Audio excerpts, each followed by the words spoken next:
Yeah, the little bit I mentioned, I think, in the presentation, that usually when you have an organization or an NGO, you offer something and there are people who receive. And in our situation, or in our case with Restart, we want to be seen as equal partners, or actually want to be the newcomers to be seen as equal partners to our social business, that they are artists with skills. They have a refugee background, but actually we don't want to put that in focus, but actually their talent, if they want to tell their story, we can tell their story. But it shouldn't be in the focus of everything. For example, also our exhibitions, it's more about coming together and getting to know each other, instead of showing people, hey, this is a refugee and they have skills. Like this. Actually, we are now in a phase where we will have both. Actually, we will have kind of an NGO, like an association, and a for-profit legal form, because some of the goals that I mentioned are just not leading to any kind of revenue, but are still as important as making Restart self-sustaining and doing so future-oriented. For example, connecting them with local artists, giving them access to materials, studios, offering workshops. It's all important, but in the end, it doesn't give us any money or help us to finance ourselves in order to keep it going. So we will have an NGO for that, because also many people approached us, or we got aware of different programs that have a lot of money available for NGOs or non-profits. But as soon as you start, we think this is actually a better approach, actually, to give them the chance to make their own money. But as soon as you start selling something, just from the guidelines that they have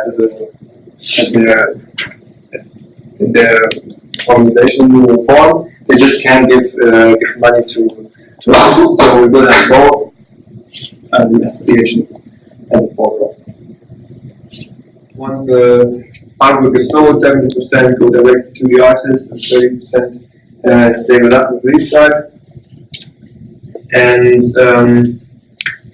this I would like to mention, Art Lifting. It's another social business from the US, from Boston. They started 2 years ago. What they are doing is they sell artwork made by homeless and disabled people very successfully, not only financially.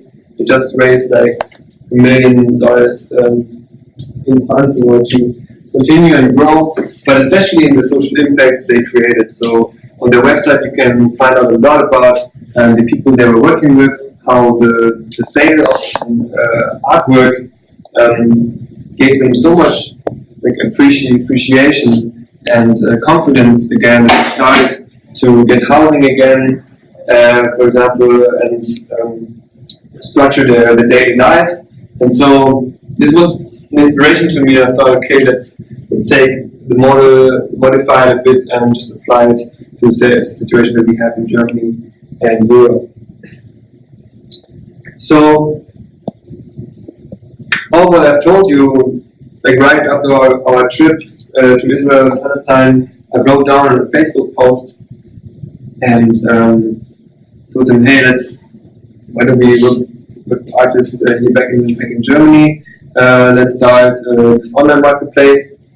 And actually, 1.5 months later, we already celebrated our kickoff event in Berlin. It was just a one evening event, but 6-7 artists were presenting themselves and their work. We had 400 to 500 visitors coming that day without actually doing promotion. We just had a Facebook event. It was a huge success that we haven't expected, and we're very happy because we also found out that we don't want only to be online, we're on the marketplace for artwork, but also want to have these exhibitions in addition. On one side, some artwork that is just quite expensive cannot only be sold online, it has to be seen. So that's why we have the exhibitions. But not only for that, But it's nice to read about refugees, newcomers, and their stories.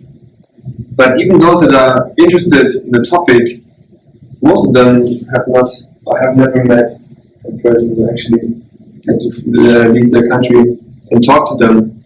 And that's a big, big problem now in Germany with over 1 million refugees. That actually there are many willing to help, but they only read about it or also like defend immigration in society. But what they should actually do is to get out there, go to the camps, or what they could do in addition is go out there, go to the camps, and talk to the people and actually become friends. That's what actually helps them the most. So what followed were even more exhibitions. We were invited to Hamburg, another German city, where two of our artists, by the way, mostly from Syria, we now work together with like 20 artists. These two were exhibiting the artwork in Hamburg. This is another event, it's an art market where we sold the original artwork as well as prints. As examples here we have posters. And in general, research is about facilitating new beginnings for newcomer artists. So apart from selling the artwork, what we found out through our work is what the artists actually need is access to materials and access to studios. Because if you imagine you live in a camp, there's no privacy at all, no space to actually work on your art. So that's what we've been doing for the past months as well. We try to connect them with local artists so that they can, for example, share a studio or that they can learn from each other.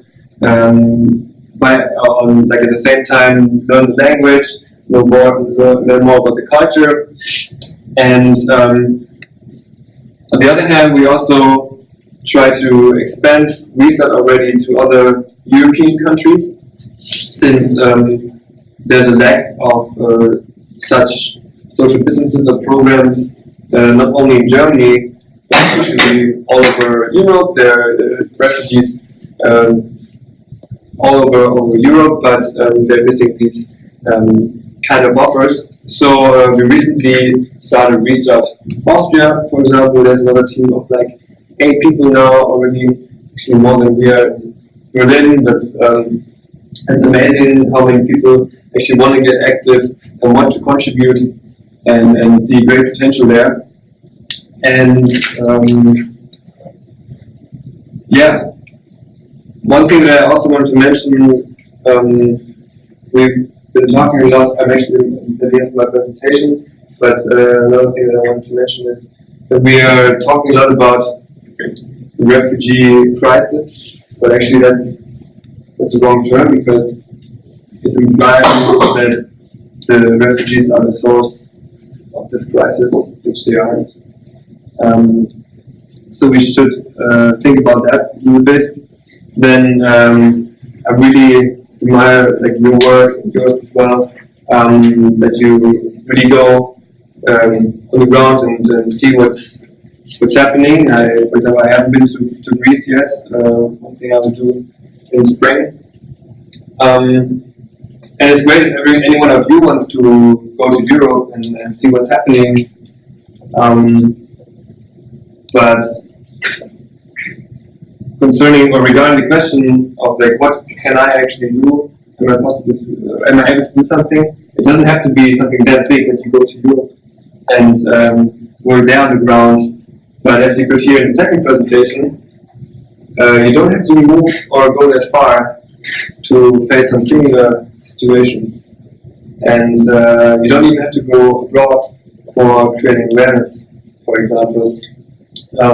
So feel motivated through all what you've heard tonight to either contribute to projects or initiatives that are existing or come up with some new things and just make it happen. Thank you.